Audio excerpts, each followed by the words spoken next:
연중제 23주간 화요일에 보내드리는 오늘의 강론. 담당에는 천주교 대전교구 병원 사목 전담 오창호 신부입니다.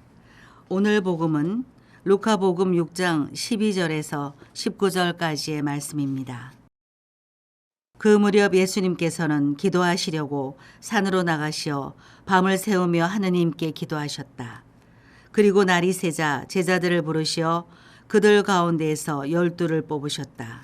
그들을 사도라고도 부르셨는데 그들은 베드로라고 이름을 지어주신 시몬, 그의 동생 안드레아, 그리고 야고보, 요한, 필리포, 바르톨로메오, 마테오, 토마스, 알페오의 아들 야고보, 열혈당원이라고 불리는 시몬, 야고보의 아들 유다, 또 배신자가 된 유다 이스카리옷이다.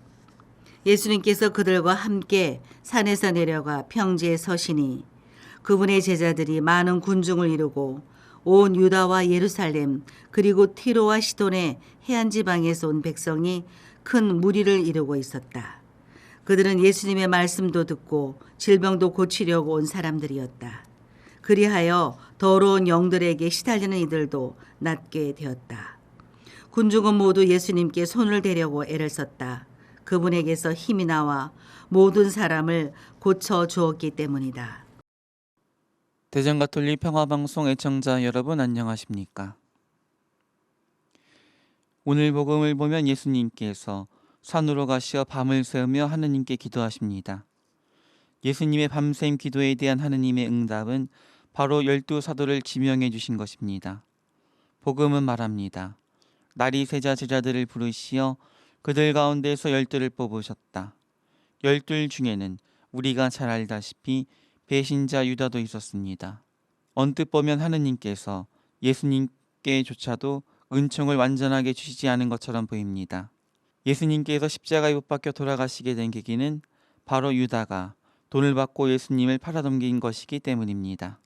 복음은 예수님께서 그들과 함께 산에서 내려가 평지에 서시니 그분의 제자들이 많은 군중을 이루고 온 유다와 예루살렘 그리고 티로와 시돈의 해안 지방에서 온 백성이 큰 무리를 이루고 있었다고 합니다.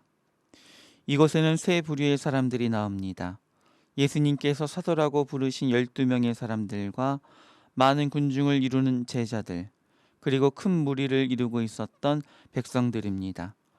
사도들은 백성들 가운데에서 그리고 제자들 가운데서 예수님께 뽑힌 이들입니다. 사도라는 말은 보내다 파견하다라는 말에서 왔는데 사도는 예수님께 보내지니 파견받으니 즉 예수님의 대리자들을 말합니다. 복음은 제자들과 백성들이 예수님께 온 이유에 대해서 이렇게 말합니다. 그들은 예수님의 말씀도 듣고 질병도 고치려고 온 사람들이었다. 그리하여 더러운 영들에게 시달리는 이들도 낫게 되었다. 군중은 모두 예수님께 손을 대려고 애를 썼다. 그분에게서 힘이 나와 모든 사람을 고쳐주었기 때문이다. 제자들과 백성들은 예수님의 말씀을 듣고 배우는 이들, 그리고 그분께 은총을 받으려고 예수님을 찾는 이들입니다. 예수님께서는 오늘 복음에서 말하듯이 모든 사람들에게 구원과 진리의 말씀을 전하실 뿐 아니라 고통을 받는 그들 곁에서 함께 하십니다.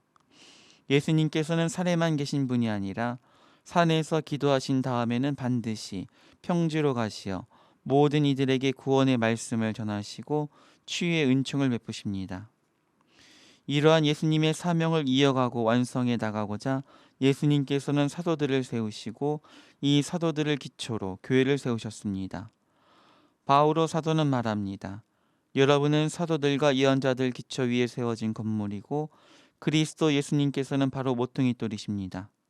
교회는 구원 사명을 예수님께 받은 공동체이고 구원의 사명을 완성해 나가는 공동체입니다. 그럼에도 교회는 인간적인 시각으로 보았을 때 불완전할 뿐 아니라 복음의 시각으로 보았을 때도 비복음적인 부분도 있어 보입니다. 바로 오늘 복음에 나오는 배신자 유다처럼 하느님의 뜻과 정면으로 배치된 모습도 교회 안에서 발견될 때도 있습니다. 유다는 하느님께서 인간에게 온전히 밝혀주지 않으신 신비의 영역이라고 할 수 있습니다. 바로 이 신비의 영역에서 하느님께서는 당신의 전능과 선하심을 보여주십니다.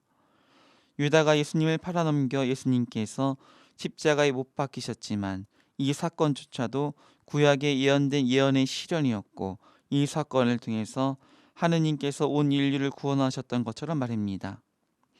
사도신경을 외울 때마다 고백하듯이 우리는 성경이 아니라 교회를 믿습니다. 왜냐하면 성경이 성경임을 보증해주는 바로 그 교회 안에 구원과 성화의 성령께서 머물러 계시고 교회를 통해 예수님께서 구원의 완성을 이루고 계시며 하느님께서 교회와 함께 계시면서 온 인류를 구원 역사 안으로 초대하고 계심을 믿기 때문입니다. 잠시 침묵 가운데 교회에 대한 믿음 안에서 구원의 공동체인 교회 안에 충실히 머물 수 있는 은총을 청해 봅시다. 오늘의 강론, 지금까지 담당에는 천주교 대전교구 병원 사목 전담 오창호 신부였습니다. 내일도 오창호 신부의 강론이 계속됩니다.